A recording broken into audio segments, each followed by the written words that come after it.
నమస్కారం. నేను Divija. I've been acting చిన్నప్పటి నుంచి, కానీ నన్ను లీడ్ రోల్గా చూసినందుకు ఫస్ట్ ఆఫ్ ఆల్ సతీష్ గారికి థ్యాంక్ యూ. నన్ను పిలిచి స్క్రిప్ట్ చెప్పినమ్మటే అని చెప్పినట్టు it was very pleasant and very clean and neat.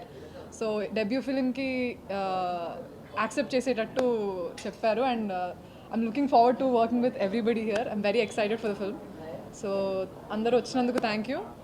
ఇంక తర్వాత మాట్లాడదాం మళ్ళీ. Thank you. అందరికీ నమస్కారం. నేను మీ వసంతిక. ఇప్పుడు వరకు నన్ను ఇంత సపోర్ట్ చేసి ఇంత మంచి పాజిటివ్ వైబ్స్ ఇచ్చినందుకు మీ అందరికీ థ్యాంక్ యూ సో మచ్. ఇప్పుడు ఈ మూవీకి కూడా ఇట్లనే సపోర్ట్ చేసి మీ అందరి బ్లెస్సింగ్స్ ఉంటాయని కోరుకుంటున్నాను. సో మూవీ గురించి ఇంకా మాట్లాడక్కర్లేదు, ఎందుకంటే మీకు అవుట్పుట్ కనిపిస్తుంది త్వరలో. So keep supporting. Thank you.